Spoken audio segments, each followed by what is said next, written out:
Assalamualaikum warahmatullahi wabarakatuh. Perkenalkan, nama saya Durabil Hamzah dari Prodi Pendidikan Bahasa Indonesia kelas A1 NIM 20101162100002. Jawab pertanyaan dari soal UAS yang telah Ibu berikan. Jawaban nomor 1, secara umum bahasa adalah kemampuan yang dimiliki manusia untuk berkomunikasi dengan manusia lainnya menggunakan tanda, misalnya kata dan gerak. Kajian ilmiah bahasa disebut ilmu linguistik. Secara khususnya menurut Ferdinand de Saussure, bahasa merupakan ciri perbedaan yang paling menonjol karena dengan bahasa setiap kelompok sosial merasa dirinya sebagai kesatuan yang berbeda dari kelompok yang lain. Fungsi utama bahasa adalah sebagai alat berinteraksi, berkomunikasi dengan manusia, alat untuk berpikir, serta mengeluarkan arti kepercayaan di masyarakat. Contohnya sebagai alat berkomunikasi antara dua orang atau lebih, seperti mengobrol atau memperkenalkan diri. Menjawab pertanyaan nomor 2, lang adalah konsep dasar dari suatu bahasa secara abstrak. Konsep ini berlaku dari hasil pengalaman manusia di dalam masyarakat, misalnya tempat untuk duduk dinamakan dengan kursi,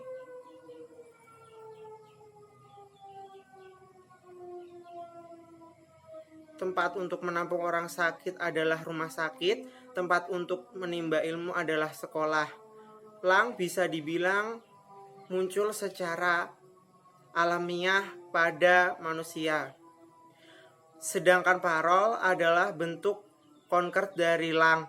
Contoh parol adalah kursi, atau chair, yang merupakan bentuk dari lang. Tempat untuk duduk, rumah sakit, dan hospital adalah bentuk parol dari lang, tempat untuk menampung orang sakit. Dengan demikian dapat kita simpulkan bahwa lang adalah sebuah sistem abstrak mengenai konsep suatu bahasa, sedangkan lang adalah bentuk konkret. Oleh karena itu, bentuk parol suatu bahasa lebih banyak dari langnya. Kompetensi dan performansi konsep ini dikemukakan oleh Noam Chomsky, hampir sama dengan lang dan parol, tapi dia membedakannya.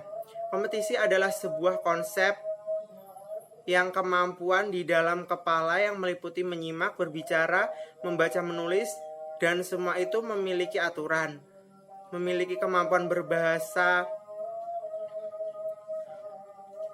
baik, sedangkan performansi adalah sebuah kegiatan yang dilakukan dalam bentuk berbicara dengan orang lain, menghasilkan bahasa dan informasi.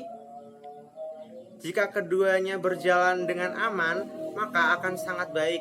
Namun, kembali lagi, hal ini juga bisa terjadi apabila seseorang memiliki faktor-faktor gangguan dan dari dalam maupun luar. Faktor-faktor yang mempengaruhi adalah contoh dari faktor fisik, cacat, ia pintar dalam belajar namun ia bisu atau tidak bisa berbicara.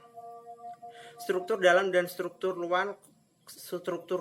Konsep ini juga ditemukan oleh Noam Chomsky. Struktur dalam dan struktur batin. Jika struktur batin sebuah bahasa merupakan bahasa umum kalimat aktif, ketika unsur ini frasa nomina, saya petani, ibu petani, berusaha mengarah ke unsur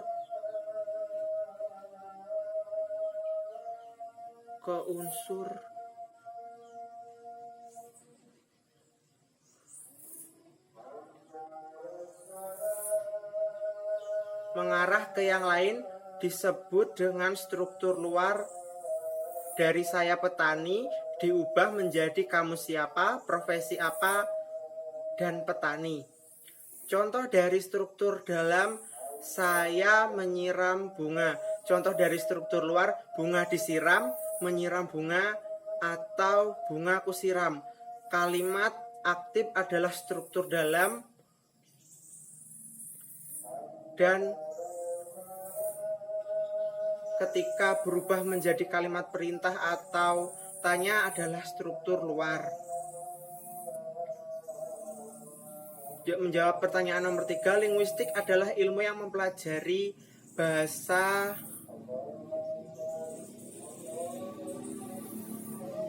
Studi linguistik telah mengalami 3 tahap perkembangan, yaitu dari tahap pertama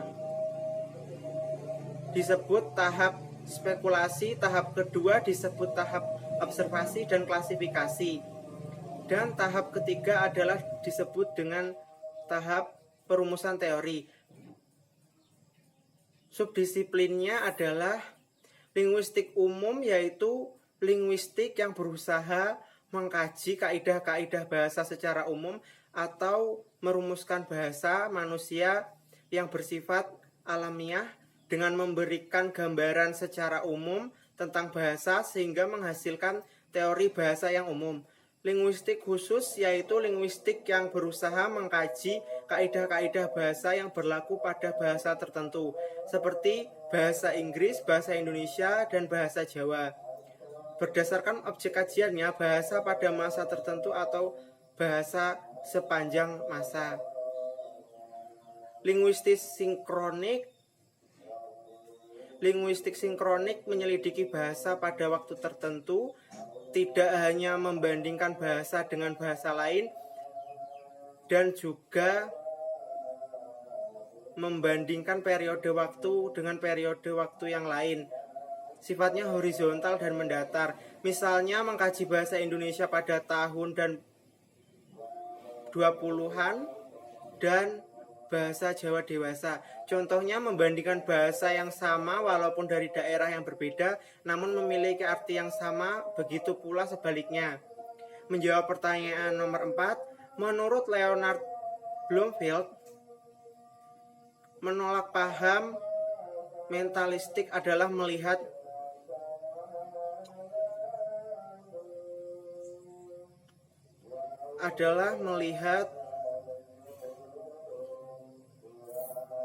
fenomena berbahasa dan memihak pada aliran behaviorisme, menekankan penelitian bahasa pada yang diamati secara empirik dan mengabaikan makna dan arti, sedangkan menurut Chomsky aliran ini secara konsep teorinya adalah struktur makna dan kalimat bersifat homogen, dan untuk menghubungkan keduanya cukup dengan menggunakan kaidah transformasi.